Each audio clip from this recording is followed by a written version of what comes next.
오늘 말씀에 보면 사도행전 1장 1절에서 26절이고요. 설교의 제목은 성령 충만을 위하여. 한번 따라해 주시겠습니까? 성령 충만을 위하여. 성령 충만을 위하여.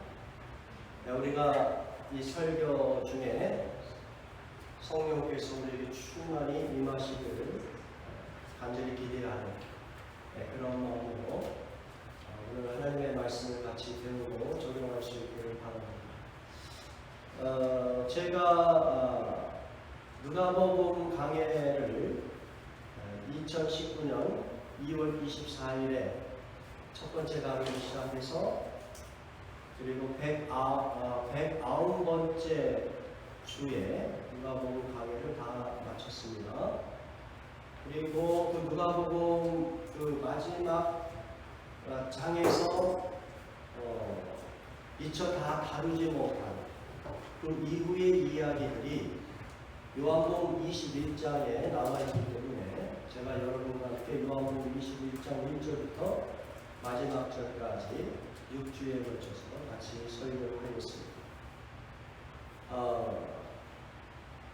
결국은 이 복음서 전체의 내용은 예수님께서 이 땅에 오셨고 그분이 이 땅에 오셔서 하신 사역의 그 중심 내용은 무엇이냐면 하나님의 나라라는 것이죠. 예수님께서 공생의 첫 번째 그 설교가 회개하라 하나님의 나라가 가까웠다는 얘기는 오고 있다는 얘기가 아니라 이미 와 있다. 예수 그리스도가 오심으로 하나님의 나라가 이미 임하였다. 이런 의미죠.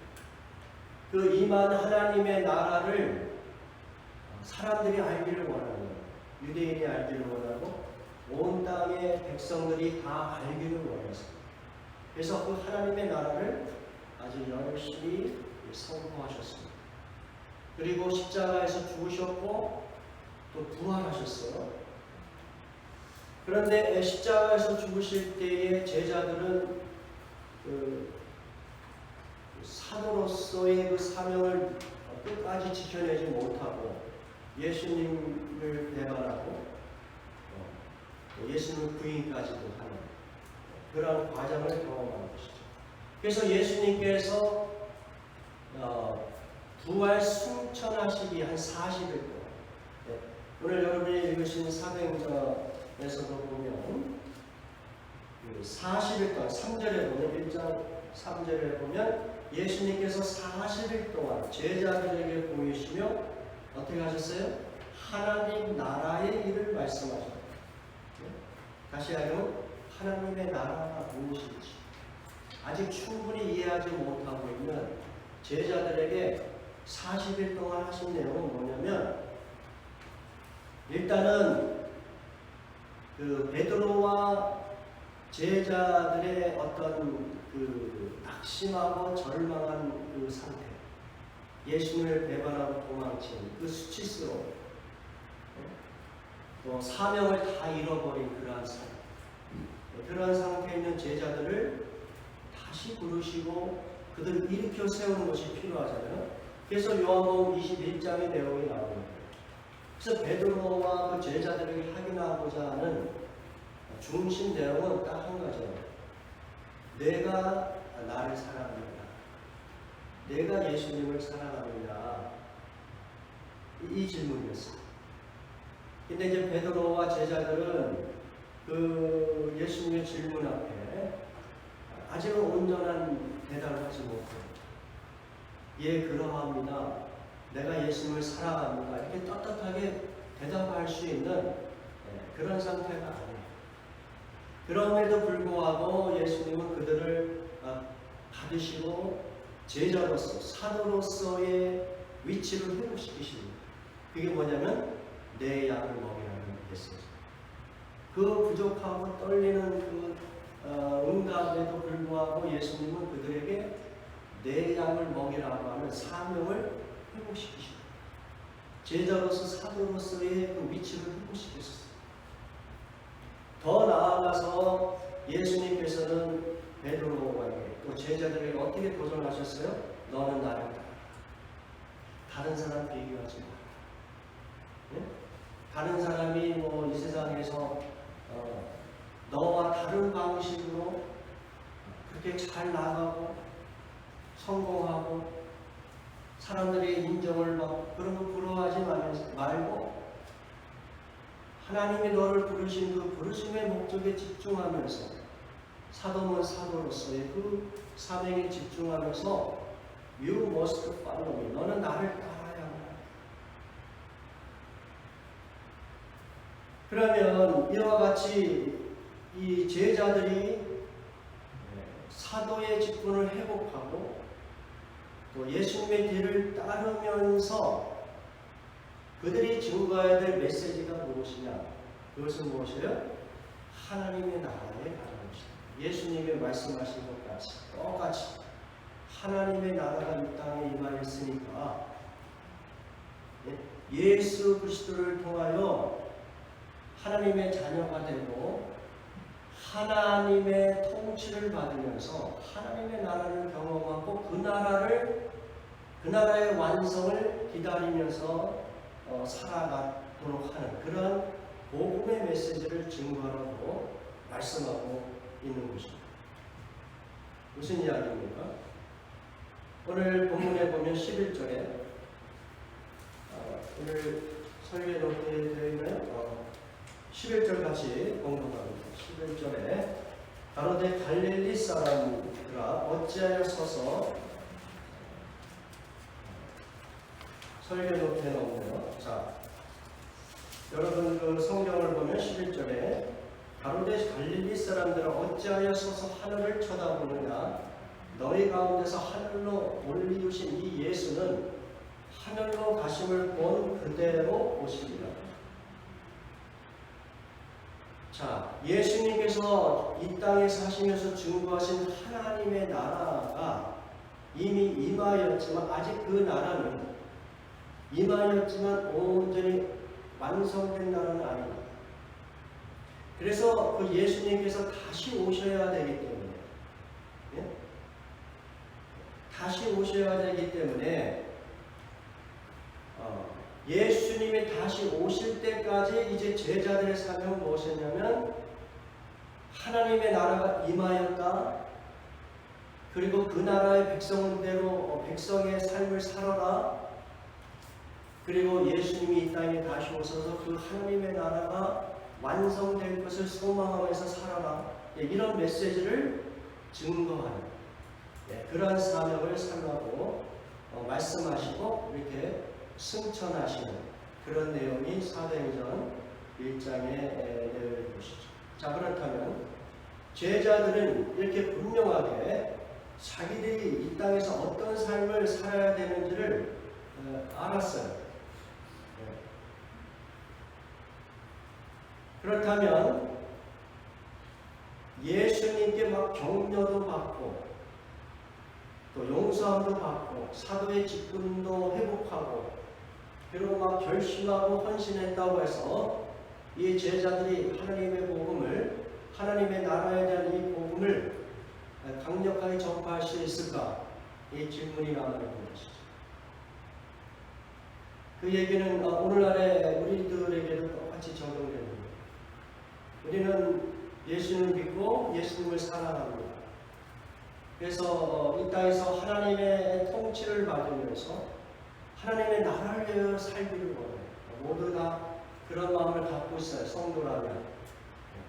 그럼에도 불구하고 우리가 결심하고 마음먹은 대로 잘 되지 않는 것이 현실인 것이죠. 그렇죠? 그러니까 하나님께 헌신하겠다, 하나님의 영광을 구하면서 살겠다 이렇게 결심을 하지만 항상 부족함을 느낀다는 것이죠. 그것이 우리의 모습이고 제자들의 모습이고 똑같은 거예요.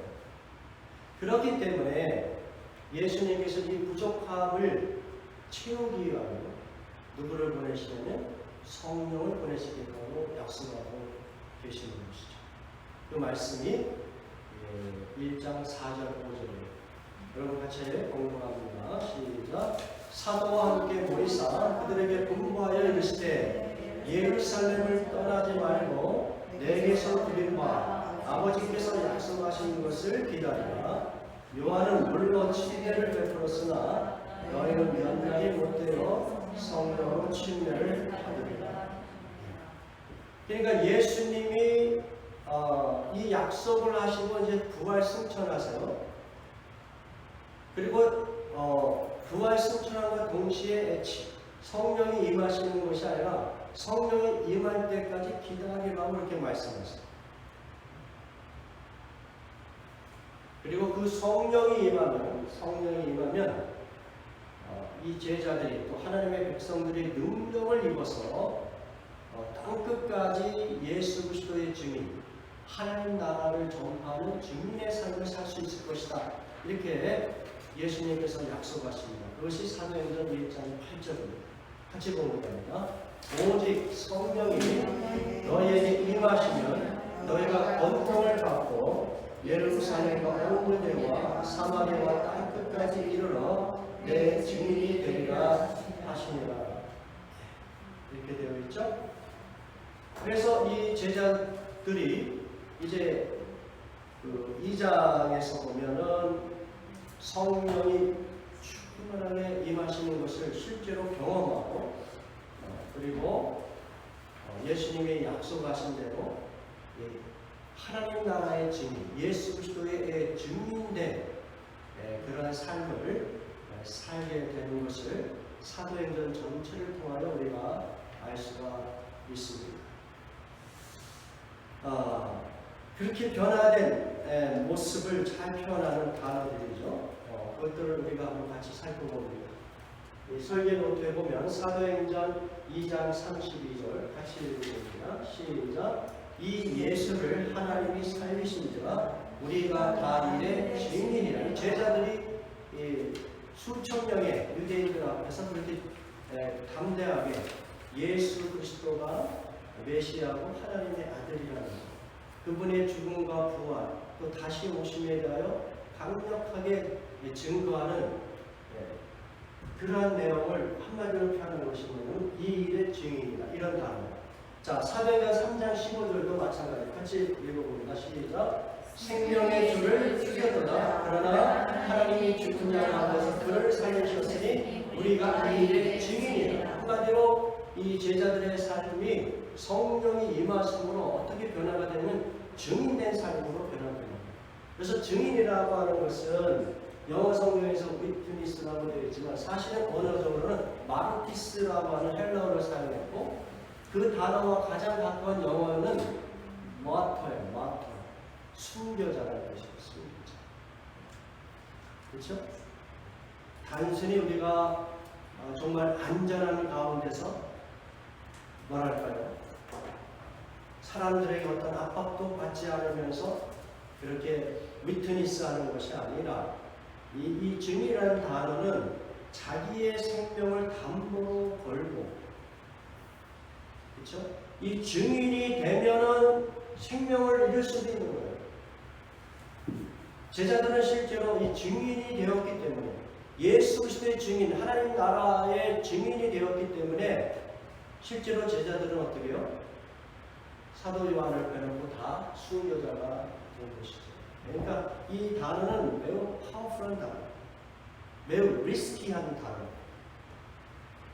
어떻게 이렇게 소심하고 그렇게 예수님을 배반했던 제자들이 이렇게 변했을까요? 어떻게? 누구의 능력으로? 성령이 임하셨다. 성령이 임하셨기 때문에 성령이 그들의 연약함을 도우시고 아주 극적인 상황에서 순교까지도 할 수 있는 그러한 능력을 경험. 그것이 바로 성령의 임하시는 그 능력인 것이죠.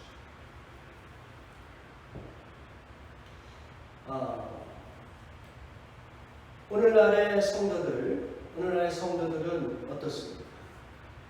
우리도 이와 같이 이 증인된 삶을 사는 것. 물론 제가 이 증인이라는 단어는 협의적으로 여러분이 생각할 필요가 없어요. 무슨 전도를 하는 사람은 증인이다 이렇게 생각할 필요가 없어요. 이 증인이라고 하는 것은 여러분의 삶의 정황 속에서 어떤 상황에 있든지 먹든지 마시든지 무슨 일을 하든지 그 속에서 예수가 그리스도다, 하나님이 온 세상을 통치하신다, 하나님을 인정하지 않고 예배하지 않는 삶은 그것이 진짜 죄로 규정될 수 있다. 그러므로 회개해야 됩니다. 하나님을 인정하지 않고 하나님을 예배하지도 않는 그러한 삶 자체가 진짜 죄다. 그래서 예수 그리스도를 믿고 그 죄를 해결하고 하나님을 경배하는 삶을 살아라. 이러한 모든 것들을 포함한 우리의 삶 자체가 예수가 구세주고 우리 하나님이 우리 온 세상을 통치하시고 이런 내용들을 자연스럽게 증거하면서 살아가는 그런 삶이 사실은 증인이라는 단어의 포괄적인 적용이라고 할 수가 있습니다. 우리가 그러한 삶을 살아야 돼요. 그런데 불구하고 머리로는 아는데 항상 결심하면서 또 제대로 행하지 못하는 그런 문제가 있다. 그런 측면에서 우리도 하늘 앞에 구할 것이 있다면 매 순간 무엇을 구해야 돼요? 성령의 충만을 구해야 돼요. 오늘날 예수님을 믿는 모든 성도들에게는 성령이 이미 임했어요? 임하지 않았어요? 이미 임했습니다. 여러분을 뭐랄까요? 여러분의 그 존재 가장 깊숙한 곳에 그것이 영이죠. 그 영으로 그 영의 성령이 임하셨어요. 그래서 여러분을 성전을 삼으셨어요. 하나님이신 성령이 여러분에게 임했다는 얘기는 여러분의 몸이 여러분의 그 삶 자체가 성전이 됩니다. 여러분은 걸어다니는 성전입니다. 근데 문제는 성령이 그렇게 우리를 성전 삼으시고 우리와 동행하시는데 문제는 어디에 있어요? 성령 충만에 있다는 겁니다. 성령은 임했지만 성령 충만의 상태는 아니라고. 그래서 성령은 우리에게 도전합니다. 술 취하지 말고 어떻게 하나? 성령 충만하게 가라. 성령 충만하게 가라. 성령 충만함을 받으면 성령께 순종함으로 내가 할 수 없는 일들도 감당할 수 있는 지혜와 능력을 경험할 수 있다는 것이죠. 네? 자, 그러면 이 성령 충만의 증거 이런 것들은 다음 주부터 우리가 좀 더 살펴보기로 하고요. 이번 주는 아주 간략하게 어떻게 하면 성령 충만함을 경험할 수 있을까? 오늘 본문을 중심으로 두 가지를 우리가 적용할 수 있습니다. 자, 첫 번째는 뭐냐면 제자들이 성령이 임할 수 있도록 어떻게 했느냐? 전혀 기도에 힘썼다는 것이죠. 사도행전 1장 14절입니다. 같이 공부합니다. 시작. 여자들과 예수의 어머니 마리아와 예수의 아우들과 더불어 마음을 같이하여 오로지 기도에 힘쓰더라.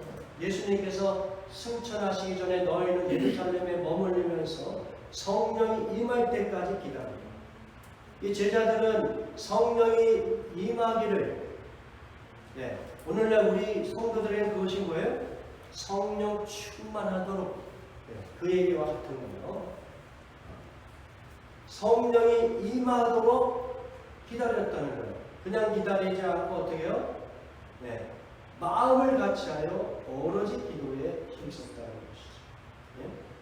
여러분, 기도에만 힘을 썼다는 게 어떤 의미가 있을까요?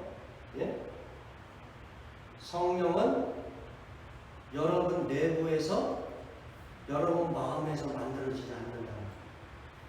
예?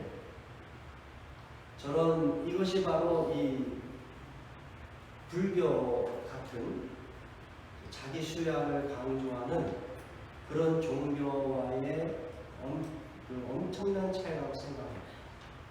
불교나 저는 다른 종교에서는 힌두교나 이런 데는 다 어떤 삶의 변화와 어떤 역동력, 힘 이런 것들을 다 어디에서부터 찾으려고 하면 자기 내부로부터 찾습니다. 이 안에서 사람들 자기라고니 존재하면서 찾습니다. 그래서 자기의 마음을 아주 깊이 관찰하고 그래서 그 안에 있는 여러 가지 잘못된 생각들을 끄집어내고 이렇게 하면서 인생의 문제를 해결하려고 하는 그런 수도입니다. 그러나 기독교는 그런 방법을 얘기하잖아요. 여러분 안에는 그런 능력이 없다는 기독교. 우리는 여러 가지 지혜와 어떤 능력을 행할 수 있는 그런 힘이 다소 있기는 하지만 그러나 여러분의 삶을 변혁시킬 수 있는 그러한 능력은 없다. 그렇다면 우리의 삶을 변화시킬 수 있는 능력은 어디로부터 오는가? 여러분 바깥으로부터 온다. 여러분 바깥이 어디예요? 하나님으로부터 온다. 하나님. 여러분이 아무리 결심하고 노력해도 성령은 임하지 않으세요. 오직 하나님만 허락하실 때만 성령이 여러분에게 충만히 임합니다. 그러므로 가짜 부흥사들이 마치 자기가 어떤 신령한 힘을 가지고 사람들에게 성령을 나누어 드시는 말이에요. 이렇게 하는 것은 성령을 아주 왜곡하는 것이고 그리고 거짓된 그러한 모습이라고 우리가 판단할 수 있어요. 성령은 하나님이 주권적으로 하나님의 백성들에게 충만하게 임하시게 하는 것이지 사람들이 막 결심한다고 됩니다. 그래서 기도에만 힘찼다는 것은 무엇이냐면 오직 하나님께만 그것을 의지하고 성령이 임하시도록 기도했다. 예? 그러니까 바로 이 부분이 중요해요. 여러분이 성령 충만하기를 원하면 기도라는 방식으로 하나님의 뜻이 우리에게 임할 수 있다. 하나님, 제가 하나님의 뜻을 행하기를 원합니다. 하나님의 나라의 증인이 되기를 원합니다. 하나님의 영광을 드러내는 삶을 살기를 원합니다. 그러나 나는 너무도 연약합니다. 마음이 너무 조변스케합니다. 하나님의 도우심이 필요합니다. 성령께서 충만하게 임하여 주옵소서. 이런 기도가 필요합니다. 자, 두 번째, 성령의 충만함을 우리가 경험하려면 어떻게 되는가?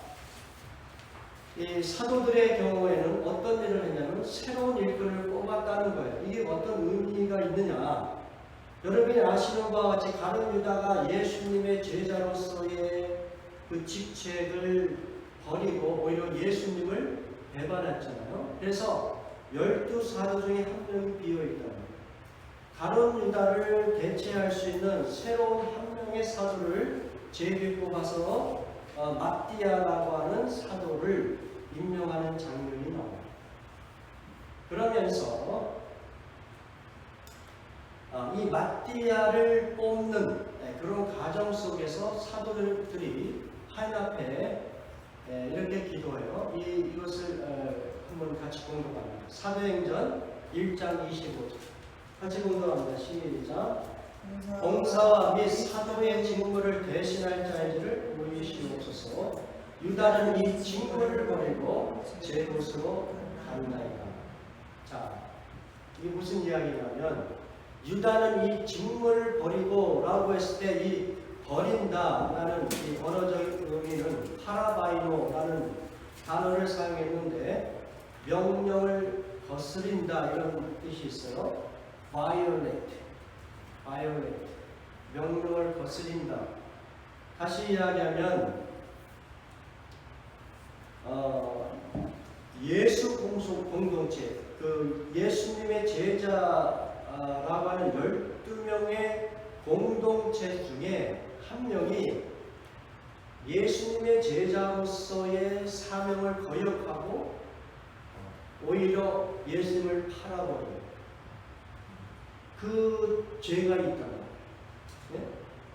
그러면 그 11명을 채우기 위해서 12명이라고 하는 예수님의 제자의 공동체를 다시 세우려면 한 명을 채워야 되는데 그 한 명을 채운다는 의미는 무엇이냐면 이 공동체가 하나님 앞에 범죄한 것을 어떻게 해요?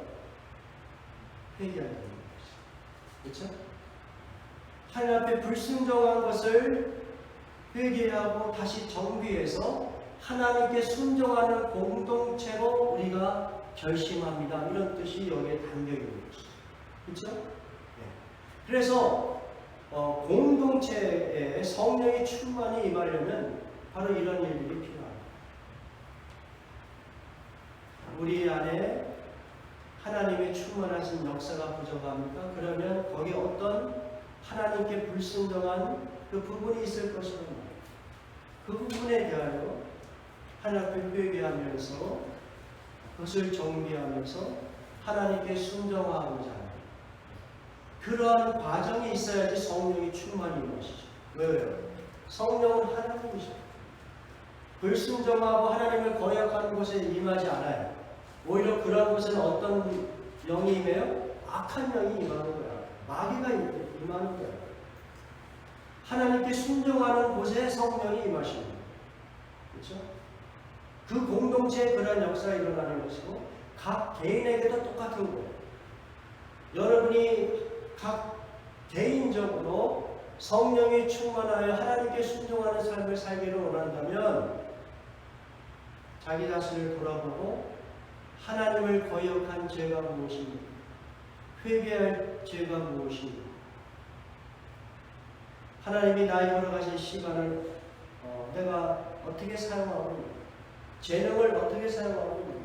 하나님이 주신 돈을 어떻게 사용하고 있는가? 그러한 것들이 하나님의 뜻에 합당하지 못한 것이 있다면 그러한 것들을 회개하는 것이 필요합니다. 그리고 그러한 것을 하나님의 나라를 위하여 사용하도록 그렇게 결심하는 것이죠. 이러한 과정을 통하여 성령이 충만하게 임하시는 것이죠. 사도들은 이러한 두 가지를 통하여 성령이 충만히 임하시는 것을 경험했습니다. 자, 이제 말씀을 마무리하겠습니다. 자, 여러분은 성령 충만한 삶을 어떤 것으로 이해하고 있습니까? 성령 충만한 삶. 또 예수님이 말씀하신 능력이 임하였다든지 이러한 것들을 어떻게 이해하고 있냐 이것입니다. 네? 우리가 흔히 성령이 충만한 삶을 막 방언이 터지고 기적과 능력을 행할 수 있는 그런 일들이 일어나고 막 이런 것들을 이야기하죠. 그러나 그것은 성령 임한 하나의 증거일 뿐이지 성령 충만의 증거는 아니에요. 다시 하려면 성령이 하나님의 특별한 일들을 감당할 수 있도록 어떤 은사를 주신 거예요. 그 은사들이 여러 가지로 이렇게 나타나는데 그것이 방언일 수도 있고 예언일 수도 있고 치유의 능력일 수도 있고 기적과 능력을 행하는 그러한 은사일 수도 있다. 그러나 성령 충만은 그러한 것이 아니라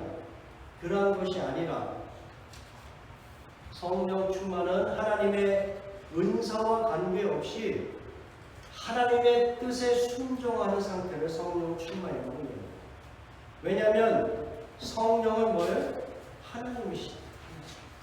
성령을 통하여 하나님의 진리의 메시지가 증거되고 그리스도의 메시지가 증거되기 때문에 성령이 충만하는 것은 하나님의 뜻에 순종할 수 있는 어떤 그러한 능력과 그러한 상태를 성령 충만으로 우리 우리가 이해할 수 있는 것입니다. 제자들은 증인으로서 순교할 그 순간까지 하나님의 뜻에 순종할 수 있는 그 능력을 경험했습니다. 그게 바로 성령 충만이라고 할 수가 있는 것입니다. 우리가 지난주에 잠깐 살펴봤던 고린도전서 10장 31절 말씀, 그러즉 너희가 먹든지 마시든지 무엇을 하든지 다 하나님의 영광을 위하여 하라는 이 말씀은 바로 성령 충만한 자들로서 살아가는 삶의 방식이라고 하셨습니다. 왜냐하면 성령 충만은 무엇이라면 하나님의 뜻에 순종하는 거예요. 그렇죠? 그러니까 모든 일상 속에서 그것이 사소한 일이든 큰 일이든 상관없어요. 여러분이 어떠한 상황 속에 있든지 하나님의 뜻을 질문하고 그 뜻에 순종하고자 하는 그것이 성령 충만이고, 그리고 그 과정 속에서 하나님께서 영광을 받으시는 것입니다. 이러한 삶을 여러분이 살아갈 수 있기를 주님의 이름으로 축원합니다. 우리 다 같이 기도하겠습니다.